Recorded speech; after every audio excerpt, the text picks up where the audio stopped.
Musim lalu, Bryan Mbeumo mencetak 20 gol. Performa yang akhirnya membuat banyak orang mulai memperhatikan.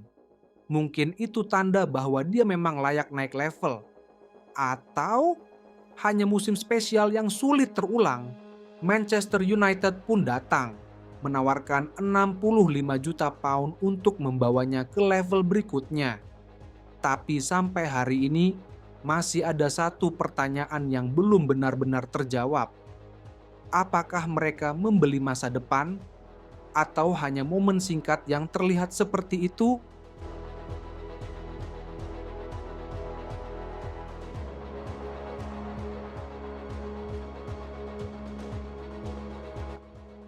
Kita mulai dari satu fakta yang tak bisa diabaikan.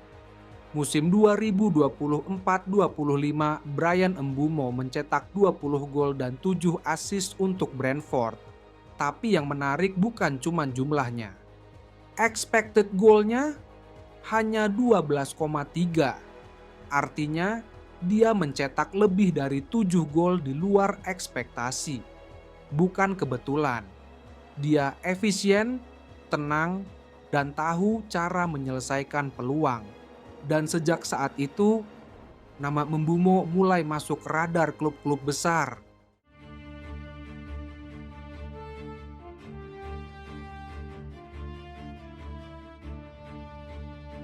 Ini bukan pertama kalinya Mbeumo mencuri perhatian.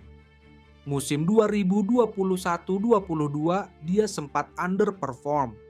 Expected goal-nya 9,2, tapi yang tercipta hanya 4 gol. Lalu perlahan, semuanya mulai berubah. Di 2022 dan 2023, dia konsisten mencetak 9 gol per musim. Nggak mencolok, tapi cukup untuk menunjukkan progres. Musim demi musim dia belajar, dan tahun lalu barulah ledakan itu benar-benar datang. Namun, kita harus jujur soal latar ceritanya. Brentford sempat kehilangan Ivan Toney karena larangan bermain.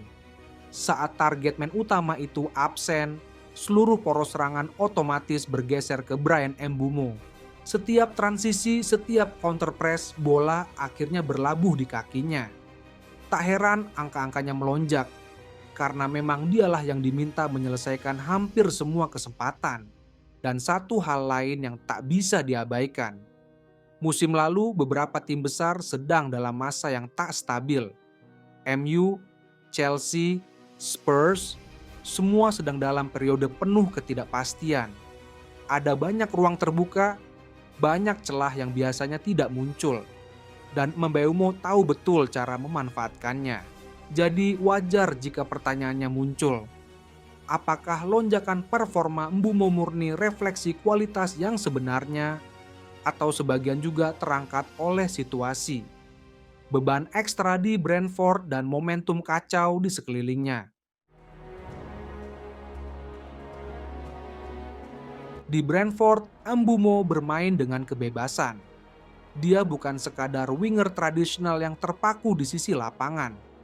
Kadang dia masuk ke tengah, roaming mencari celah antar lini, atau melakukan cut inside untuk menciptakan peluang. Ada fleksibilitas di sana, ruang yang memang sengaja diciptakan untuk menunjang gaya bermainnya.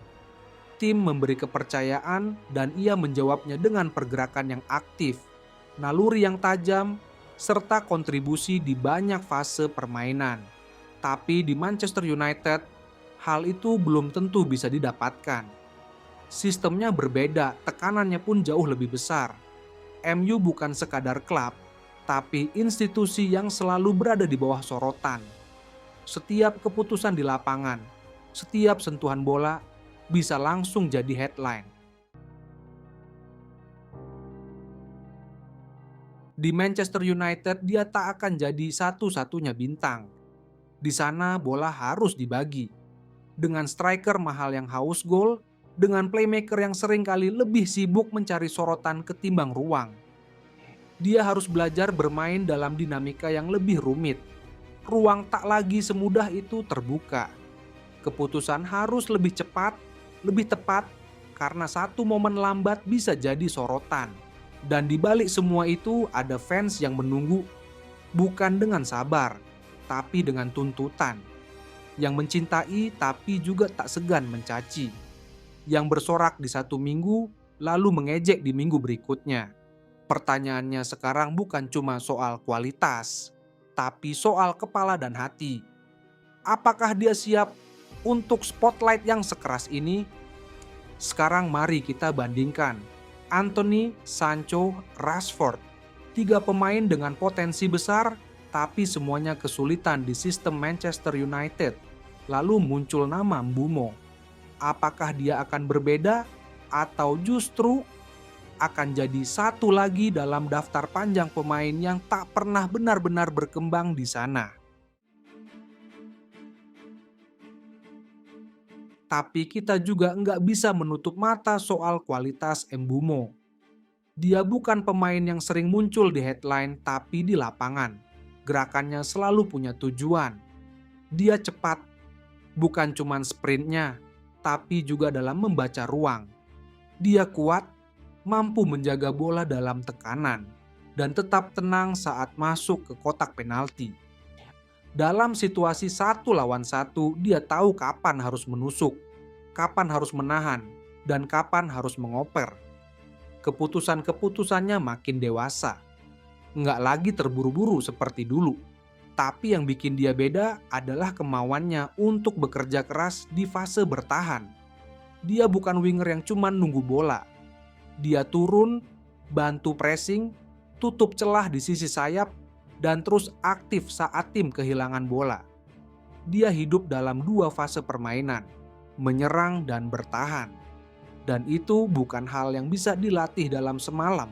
Dia mungkin bukan bintang besar, gak punya nama segemerlap Rashford, Sancho, atau Antony.